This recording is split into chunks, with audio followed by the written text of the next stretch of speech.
Manila, some private establishments will require face shields, or does your executive order cover even hotels, restaurants in Manila? The executive order speaks of the general population, general public, that includes places, except for medical facilities alike and alike, no, like clinics, and all other things. May pumupuntang pasyente. So, I don't think that they will require it. Oo. So kumbaga, kung gusto mo pumasok sa isang mall sa Maynila, hindi ka pwedeng hindi papasukin dahil wala kang face shield. Yes, I experienced the same thing in a restaurant somewhere in Metro Manila. And I felt bad that that restaurant is going to lose a business because that person didn't wear face shield because yun daw ang nire-require. Can you imagine the loss to the business? I don't think so. In fact, yesterday I saw one mall, Lucky Chinatown Mall, for that matter, immediately followed the city government, welcomes all clients, future clients of their mall in Lucky Chinatown na walang face shield. So, sumusunod naman, Karen. And I think it's more business for the restaurants, for the malls, and all other enterprise. Second, halos bakunado na lahat eh. Bakunado ang serbedora, bakunado yung waiter, bakunado ang mga nagtatrabaho, bakunado na yung kumakain. You know, Li Sheng, no? Alam mo ang ganda ng idea ni Li Sheng. Sa totoo lang, masarap mangopya talaga eh. Sabi niya, if we are all vaccinated, 20 of you in the house can go in a restaurant without face shield. You just go there and eat and dine and have business for that restaurant and for the family to have a new environment because we need to send our kids to school. Malaki na ang epekto emotionally, psychologically ng bata. Yeah. Kulong na sila. We need to send them out. And our senior citizens should go out. They should be allowed. Kids, senior citizens should have a new environment. We cannot keep them in hiding. We cannot keep them in a controlled environment. It's psychologically, they're going to be psychologically and emotionally challenged. It's going to create more cost for the country to spend later on. Okay. And the garbage that's being thrown to our bin, no? Okay. I mean, sorry to say, but all right. Mayor, I wanted to ask you also, in Davao, an executive order was issued on the lifting of plastic barriers for passenger vehicles. Are you open to that? Are you doing that in Manila? What's your plan? Yung plastic barriers is a different matter, no? The barriers speaks of the authority of the LTFRB and LTO because public utility vehicles is within the control of the LTFRB. Now, if LTFRB and LTO require such facility or that modification of public transport, then so be it. But they need not wear face shield, yung passenger. The jeep, bus is different from the person. So we're after to the person and the cost to the person, makatipid naman sila.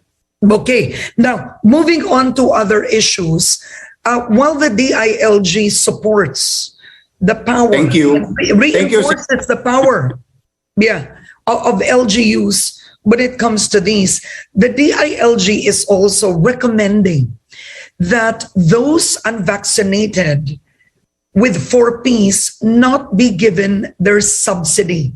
Do you agree with this? I don't. You know why? Ayuda, the concept of ayuda and 4Ps is to alleviate yung buhay ng tao.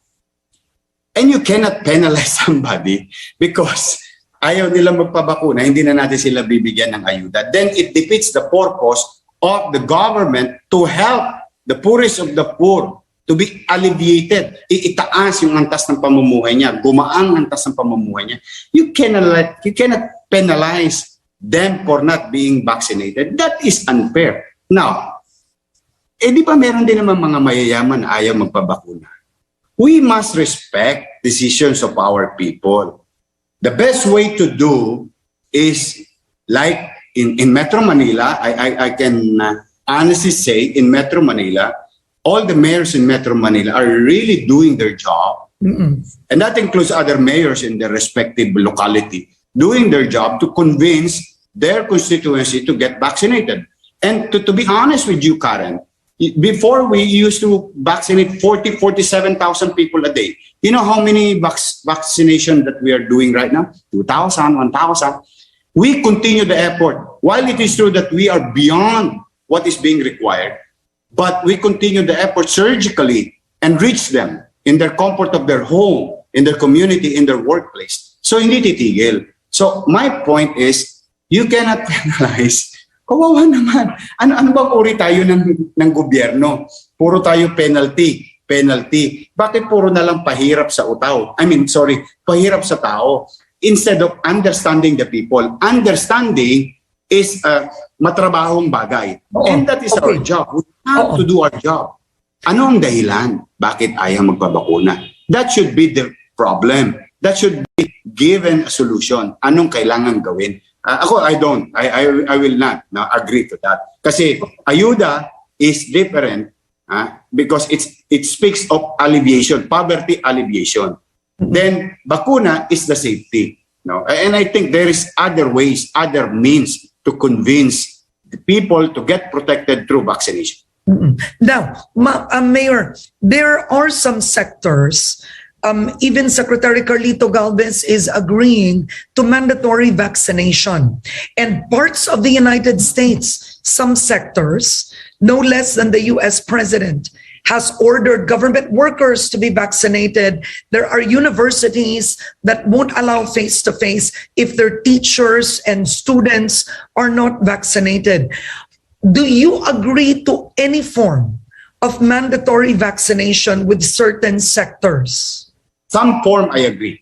For example, ikaw magulang, Karen, you wanted your teacher to be vaccinated. And that is your valid concern for your children. That makes sense, di ba? Pwede naman ako makapamuhay o yung anak ko, online na lang. But at the same time, naawa naman ako sa anak ko. Gusto ko na siya magkaroon ng ibang environment. Makita niya na yung mga friends niya. Then, for purposes of safety of that particular sector, I think it's good to require. Pwede yun.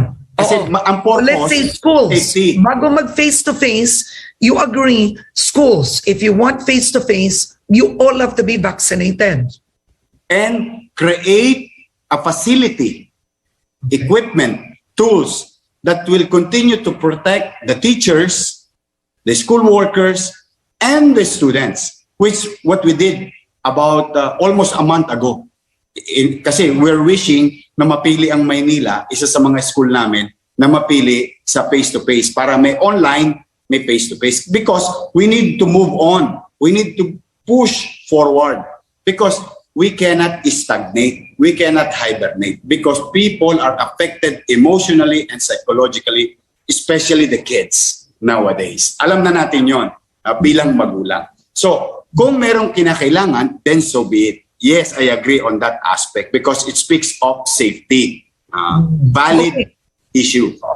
Okay, I have a few more minutes with you, and just to close, you recently came from Cebu, wherein one Cebu said that your listening tour went well and you talked to different sectors. Maraming kandidato, of course, who want the endorsement of one Cebu. What did you discuss with Governor Gwen? Ay, humingi ako ng tulong. Of course, typical na kandidato, humingi ako ng tulong sa ating gobernador, kay Governor Gwen, sa mga mayor, board member, kay Congressman PJ, sa mga congressman.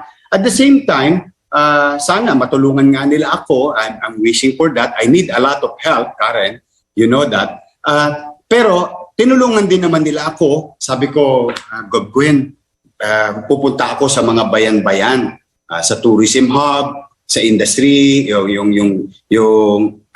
mga probinsya, far-flung areas, because I really wanted to survey the people.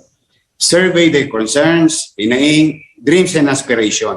That's why, Karen, a few weeks ago with our listening tour in Luzon and other areas, nakita mo, naka-create ako ng first economic plan. Yun yung sinabi ko na 50% tax cut sa petrolyo and 50% tax cut sa kuryente. Simply because ito yung hinaing ng tao. And in fact, Karen, pinagtibay pa yung konsepto natin. Ngayon sa Kongreso, there is, I think, 4 Congressman proposal Joey na yata. Salceda. No less than Congressman Joey Salceda filed a bill asking for a 50% tax cut. See, exactly. It makes sense now to listen to people. And I will continue to go around and listening to it because that's the way to do it. I am a highly urbanized boy from Manila. But if I'm going to take the lead for the country, I need to know what's in their mind. What's their aspirations? Anong dream nila? Anong hinaing nila? Anong kailangan nila? Tingnan mo meron ako isang natutunan. Okay. Karen, and I'll share it to you first, quickly. You know the bridge, the Cordova Bridge, the new bridge? I'm familiar. It was done by local government. A PPP done by local government and done only in 3 years. The speed of time under pandemic, local government. So if we can empower more local government units to connect 7,100 islands, then imagine the economic improvement in the Parplang area. Then we cannot now umasa sa Metro Manila alone as our economic driver. If we can create more Metro Manila in respective islands of our country, then so be it. May awa ang Diyos. All right. Thank you so much, Manila Mayor.